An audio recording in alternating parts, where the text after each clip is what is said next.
Ang tupa at ang lobo. Isang araw, may isang malikot na tupa. Palagi na lang siyang nalalagay sa kapahamakan. Naku, hindi! Sobrang dumi at sobrang baho ko na. Sigurado akong hindi ito magugustuhan ni Inay. Maya-maya pa, dumating ang inang tupa at galit na pinagmasdan ng kanyang anak. Hindi ka talaga nakikinig sa akin, bata ka! Sinabi ko na sa'yo huwag kang tumalon sa ganyang lugar. Isabi ko naman po sa inyo, masayang gawin yun eh. Ayaw niyo rin po kasing makinig sa akin. Masaya po kaya? Napatawa na lang ang kanyang ina sa sinabi ng anak niya at niyakap niya ito. Halika nga at papaliguan na kita. Mahal na mahal ng inang tupa ang kanyang anak kaya naman labis ang pag-aalala niya para sa kaligtasan nito. Lagi niya itong pinaalalahanan. Mag-ingat ka. Hindi ka dapat magpunta sa gubat.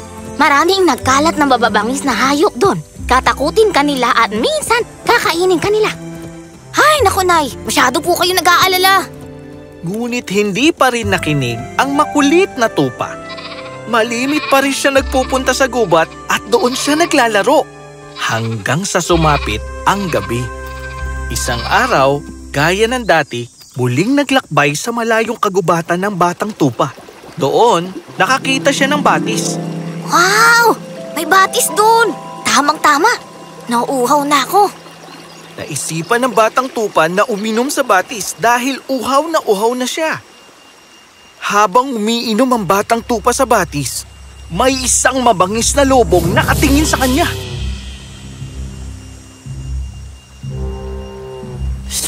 Isang masarap na batang tupa. Ang swerte ko naman ngayon.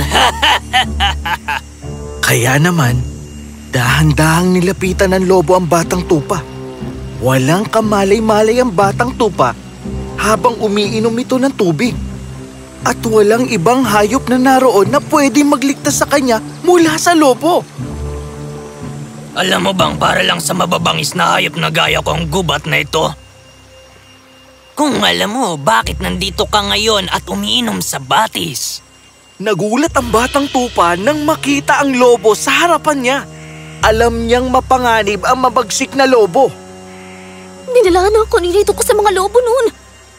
Sigurado akong gusto lang akong gawing tanghalian ng lobong to. Delikado ako ngayon. Kailangan ko na makatakbo palayo agad sa kanya. Agad-agad! Ay, paumanin po sa inyo, Ginoong Lobo. Isa lang naman po akong inusanting munting tuba. Dinudumihan mo rin naman ang tubig. Paano pa ako iinom sa maduming tubig na to? Sige nga. Pasensya na ulit, Ginoong Lobo. Pero hindi naman po kayo dapat na mabahala. Malinis pa rin po ang tubig sa pwesto nyo. Kasi po, dumadalo yung tubig mula sa pwesto nyo, papunta po dito sa pwesto ko. Nagulat ang lobo sa matalinong sagot sa kanya ng batang tupa. Pero naghahanap lamang siya ng dahilan para patayin ito. Ang lakas ng loob mong sumagot sa akin! Mukhang ikaw din yung tupa na umabuso sa akin nung nakaraang taon, hindi ba? Nakaraang taon po? Pero Ginoo, hindi pa po ako pinapanganak ng panahong yun. Natakot ang batang tupa na baka nagkukunwari lamang ang lobo para kainin siya nito. Naging maingat ang batang tupa sa mga sagot at kilos niya. Sa ganitong paraan, maingat na nag-usap ang dalawa. Narinig ng batang tupa ang ilang magtatroso na papalapit sa kinatatayuan nila ng lobo. Matalino ang batang tupa. Bigla siyang napaisip. Kung tatagalan ko pang pakikipag-usap sa lobo na to, sigurado akong aabutan kami ng mga magtotroso. Hahabulin siya ng mga yun. Ginoong Lobo, tama po kayo. Nadumihan ko nga po yung tubig. Pero hindi ko po sinasadya na gambalain kayo. Pero ginambala mo na ako! Sige po, kukwentuhan ko na lang kayo bilang kabayaran ko. Kwento? Sayang ang oras. Pero kailangan kong makinig sa kanya at lapitan siya ng dahan-dahan dahil wala na akong lakas para makipag-abulan pa sa kanya. Noong unang panahon, Nagkwento nga ang tupa Nagpatuloy ito sa pagsasalita. Habang nagkukwento siya, bigla na lang dumating ang mga magtutroso. Nakita nila ang batang tupa at ang lobo.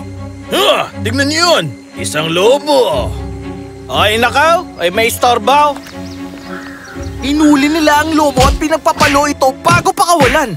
Masaya ang batang tupa dahil sa wakas, ligtas na siya. Mabuti na lang nakatakas ako doon. Tumakbong pauwi ang batang tupa sa kanyang ina. Ikinuwento niya ang buong pangyayari sa kagubatan tungkol sa lobo at sa mga magtotroso. At nangako siyang hindi na siya ulit pupunta sa gubat na mag-isa. Napanatag ang inang tupa dahil sa wakas, natuto na ng leksyon ang kanyang anak. Opo, Nay. Alam ko na po na hindi ako dapat magpunta sa gubat ng mag-isa. Lalo na po kung may mga malalakas at mababangis na hayop doon. Makikinig na po ako sa inyo, Nay.